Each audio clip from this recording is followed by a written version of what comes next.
Hey, Aaron James here. I wanted to do a quick compilation video on some fiber prepping, just super basic for if you're taking yarn off your spinning wheel bobbins, and how to get them to not be so kinky, especially if you're dealing with single ply yarn.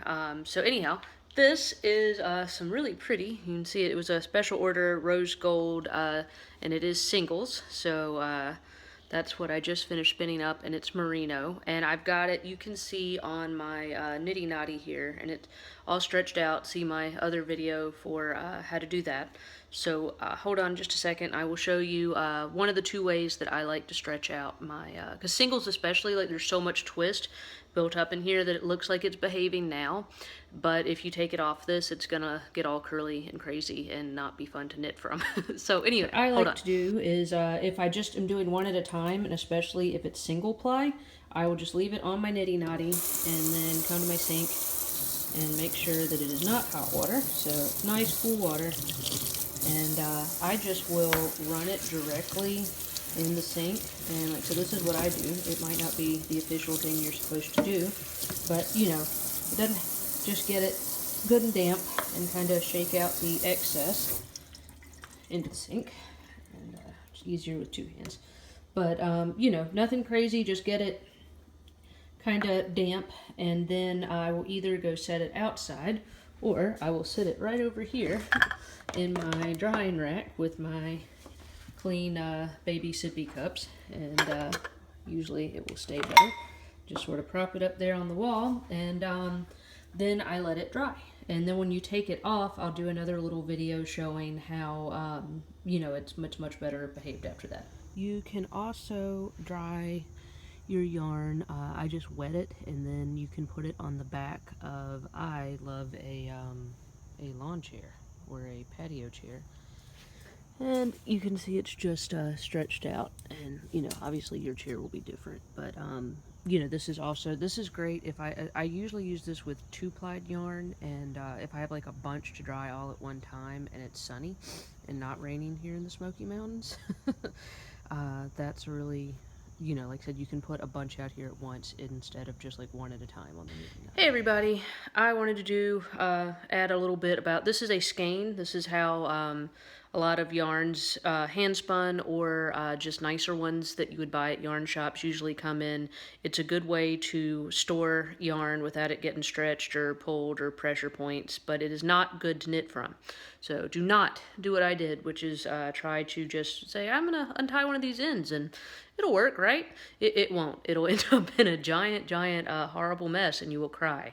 So you have to get the skein basically wound into a ball. And most yarn shops have like a ball winder and a skein, a swift and a ball winder. Sorry, I haven't eaten lunch. And they will offer to do it for you, but if you get one in the mail, or you buy some hand spun, or for whatever reason you end up with one of these and you don't have a swift or a ball winder, what to do? So this is a little baby skein, but it will work with any size. What you do is, I'm trying to do this one-handed because I'm holding a camera, but you untwist it so that it all, there you go, falls out like so.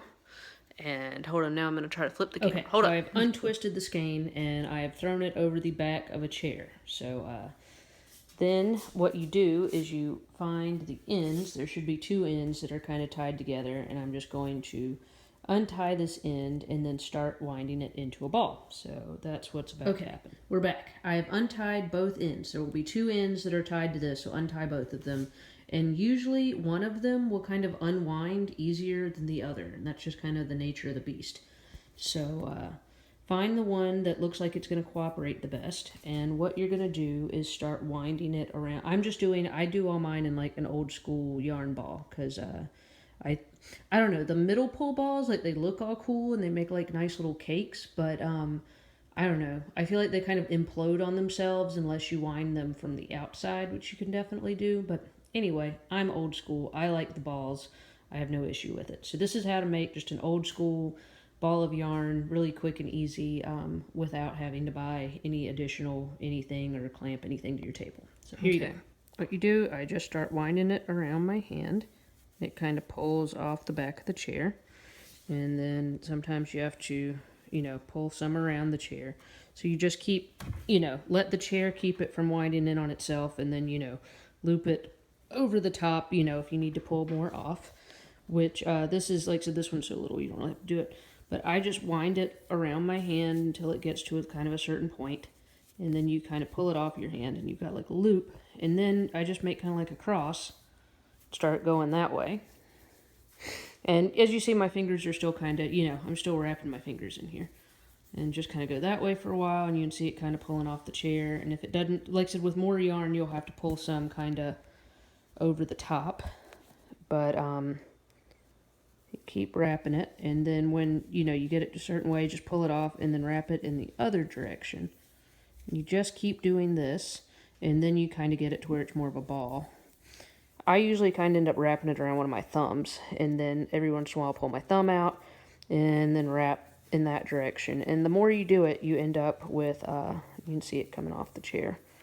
And like I said, this is because it pulls off the chair nice when it's just a little bit of yarn. And see, now it's wrapped on my thumb. I'm just going to pop my thumb out. But when you start out with a lot on there, you will have to physically take this yarn and pull it over the top of the chair. But when you get down to just a little bit of yarn, it is, it'll just feed off by itself for the most part. But this, like I said, the chair is very important because it keeps it from, if it weren't around the chair, it would all like knot into a ball and then hang on to itself. And you would want to cry. So don't do that.